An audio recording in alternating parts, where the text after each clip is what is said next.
La tierra sabía a hierro. Eso fue lo primero que notó Elena al poner un pie en la propiedad. Como si la tierra exhalara óxido, como si lo que yacía debajo todavía sangrara. El monasterio no aparecía en ningún registro, ni en los catastros, ni en las bases de datos religiosas. Estaba enterrado en un valle sin nombre, encajonado entre dos laderas de roca negra que deformaban la señal del GPS. La luz solar no llegaba plena. Se filtraba entre nubes perpetuas como si hubiera algo sobre el lugar que la contaminara. El monasterio de Santa Lidia no era más que un edificio bajo de piedra envejecida. No aparecía en ningún registro, ni en los catastros, ni en las bases de datos religiosas. Estaba enterrado en un valle sin nombre, encajonado entre dos laderas de roca negra que deformaban la señal del GPS.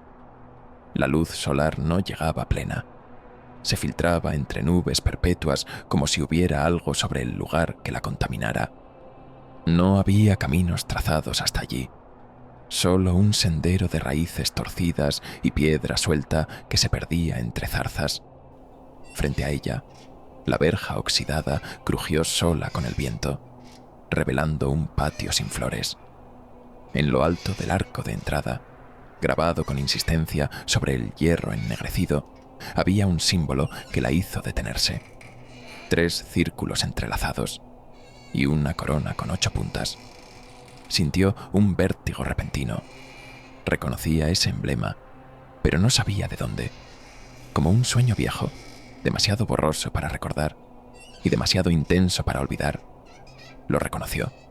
No sabía cómo, ni por qué, pero su cuerpo lo recordó antes que su mente. Empujó la verja. Esta se abrió con un gemido que resonó por todo el valle. El interior del monasterio no era grande.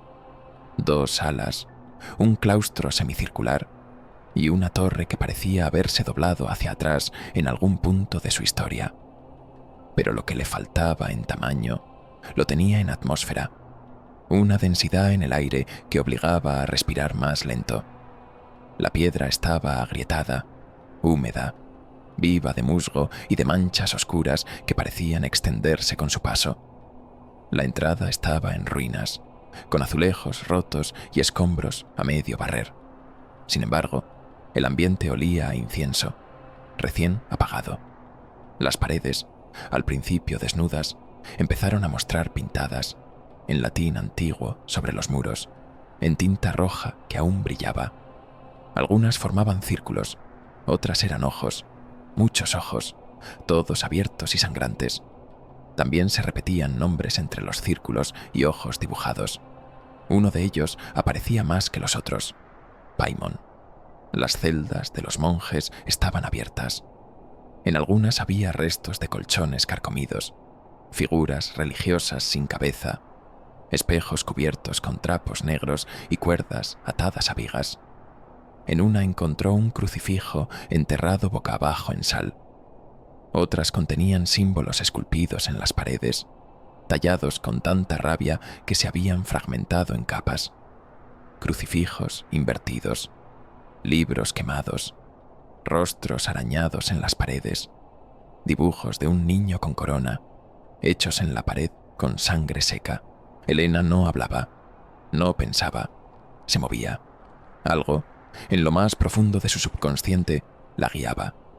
Pasó por la cocina, por la capilla, por una biblioteca que olía a piel muerta. El lugar la devoraba en silencio. Un golpe seco la sobresaltó. Algo, o alguien, había caído en el claustro. Corrió hacia el sonido, su respiración cortando el silencio como cuchilla. El pasillo estaba vacío, pero al acercarse, lo vio. Una pared con una rejilla metálica, medio oculta tras una plancha de madera que colgaba de un clavo oxidado.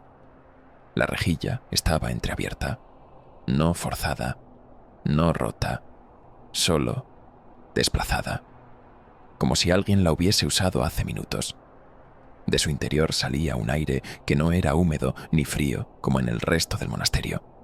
Era denso, cargado, y olía a incienso rancio mezclado con algo más. Un olor ácido, orgánico, como carne vieja expuesta al sol. Elena tragó saliva, apartó la plancha. Detrás, en la oscuridad, surgía una escalera de piedra, estrecha, en espiral, descendiendo con la forma de una columna vertebral excavada en roca. La bajó sin pensar, como si siempre hubiera sabido que debía hacerlo. Cada paso se volvió más difícil. El sonido se amortiguaba, la temperatura subía. Las paredes estaban cubiertas de símbolos grabados con cuchillo. Uno de ellos, una secuencia circular con una estrella central, se repetía como un mantra visual.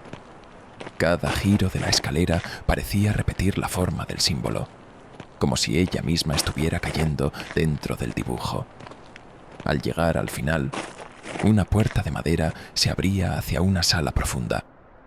Un biombo de mármol estaba allí, a medio derrumbar, como un velo demasiado viejo para ocultar lo que protegía.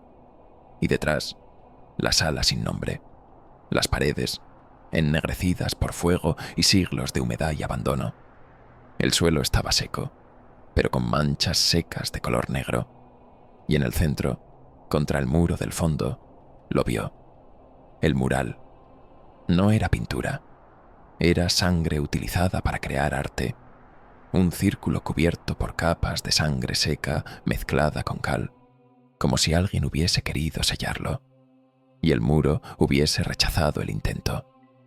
A su lado, descansando como un dios sin devotos, un trono de piedra, tallado con precisión monstruosa, decorado con serpientes que se tragaban a sí mismas y el rostro de un niño sin ojos, con la boca abierta en un grito desgarrador.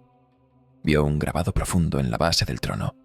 Paimon, no como firma, no como advertencia, como dueño. Elena se quedó inmóvil. No fue miedo, fue certeza. No estaba sola. Algo en el mural la miraba. Elena sintió una presión en el pecho, como si sus pulmones ya no respiraran para ella.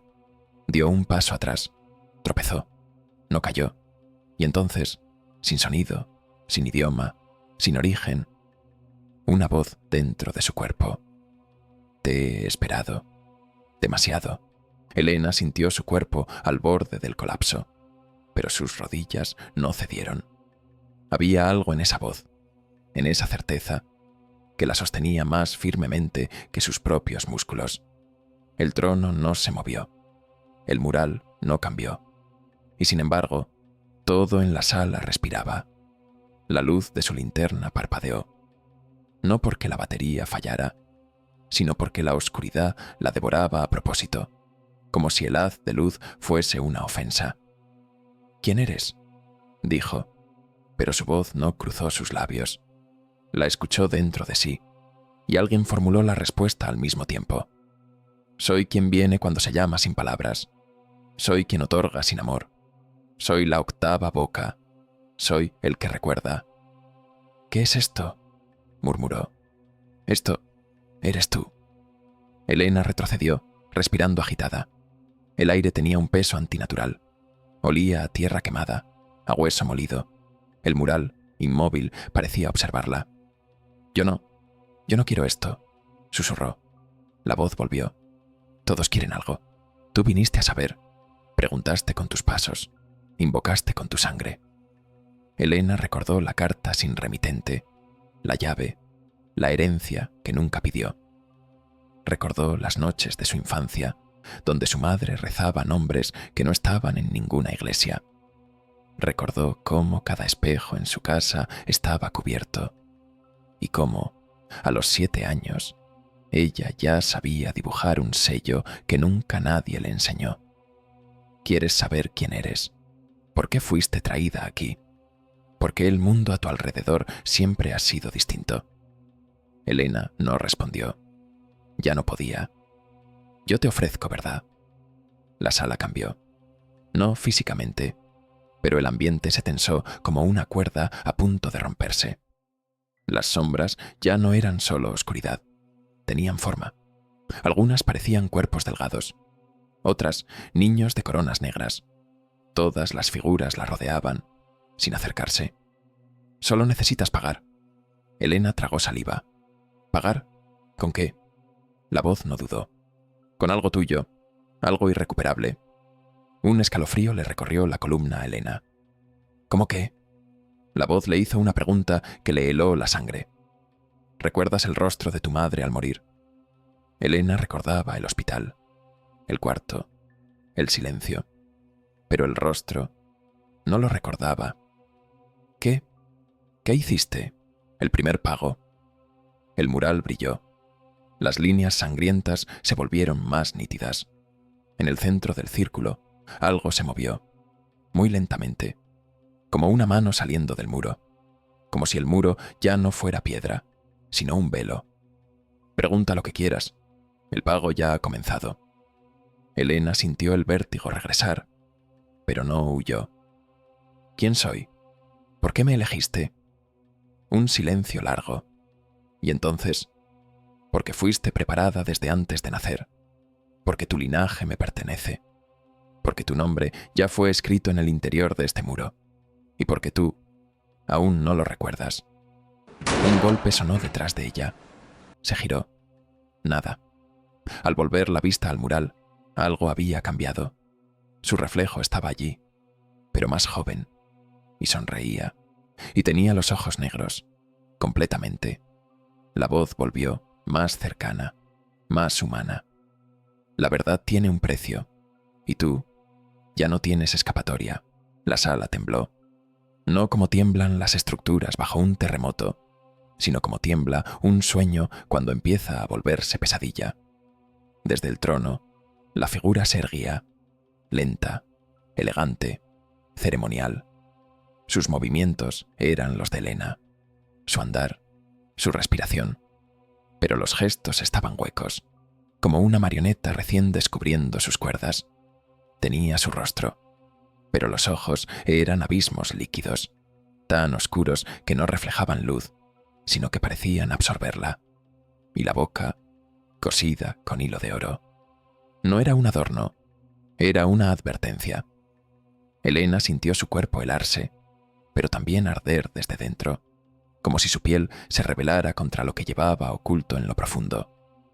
Su mente intentaba huir, empujar la lógica, el sentido, los años de racionalidad, arte y restauración, pero no había espacio. Todo había sido sustituido. El mural ya no estaba en la pared. Lo sentía latir dentro de su pecho. Cada símbolo impreso en su carne como un tatuaje sin tinta. Cada círculo, una idea fija. Cada trazo, una orden que aún no entendía, pero que obedecería. La figura frente a ella sonrió con la boca, aún cosida. Elena supo, con un terror que no podía contener, que eso no era un doble, era una copia, una versión de sí misma, lista para reemplazarla. La voz volvió, pero ya no la envolvía como antes. Ahora venía desde dentro. No eres la primera. La frase brotó desde dentro de su pecho, desde algún rincón de su mente. La escuchó con la nitidez de una confesión susurrada al oído, por una versión de sí misma que ya no era ella. La figura dio otro paso, pero cada movimiento parecía arrastrar una sombra diferente, como si caminara despegada de la realidad. Elena no se movía, no porque no quisiera, sino porque ya no podía. Su cuerpo era un traje usado, una cáscara que aún respiraba, pero a otro ritmo. Las sombras en las paredes comenzaron a flotar, como tinta negra derramada en agua estancada. Algunas tomaban forma humana, otras número. Algunas lloraban, otras se reían, todas la miraban. No eres la primera, pero puedes ser la última. El mural dentro de ella latía con fuerza. Cada pulsación robaba algo, una palabra conocida, un recuerdo amado, una certeza. A cambio, sembraba algo más, nombres que no eran nombres, lenguas que no eran humanas, visiones que no eran suyas.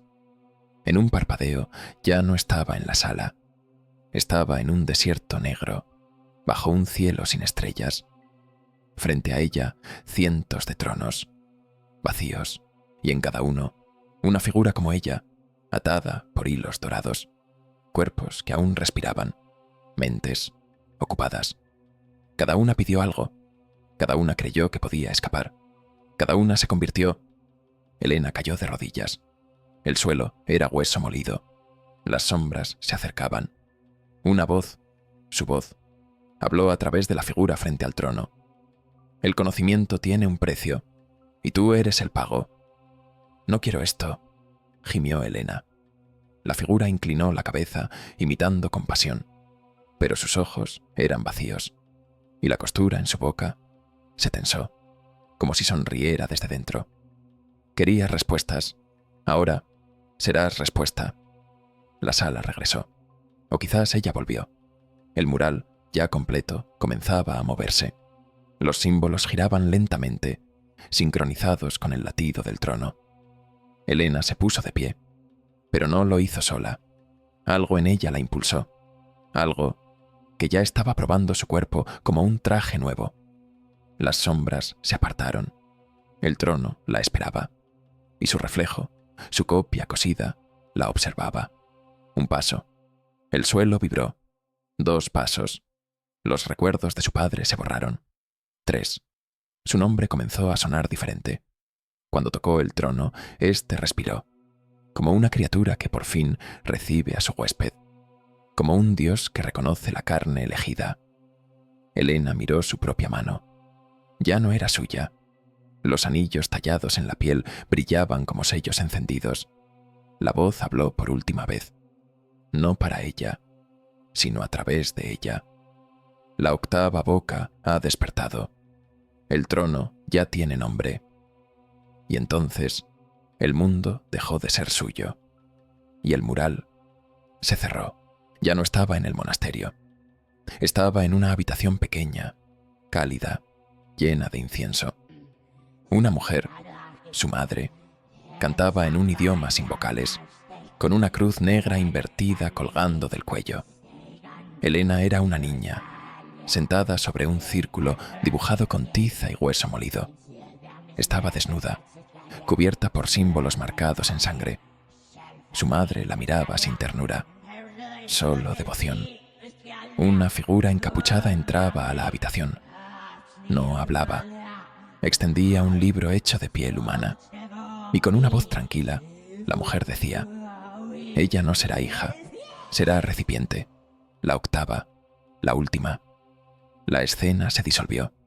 Ahora estaba frente al mural, pero en otro tiempo. La piedra estaba limpia, y alguien, una mujer con el rostro de Elena, grababa el nombre con sus propias uñas, temblando, pero sonriente. Alguien más hablaba desde la sombra. A cambio de respuestas, te quitaré la posibilidad de dudar. A cambio de verdad, te arrebataré tu historia. Volvió así, al presente, al trono, al murmullo incesante de los sellos girando dentro de su pecho. Mi madre me ofreció, murmuró. Elena cayó de rodillas. ¿Y yo? ¿Qué pedí?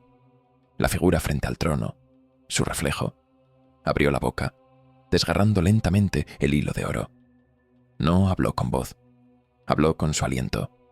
Pediste saber, y ahora lo sabes. El trono emitió un suspiro.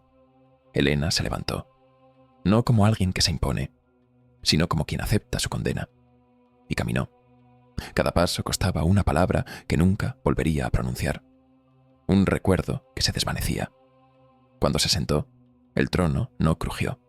La abrazó. El mural dejó de moverse, porque ya no tenía que hacerlo. La octava boca estaba completa, y el rey, por fin, tenía forma.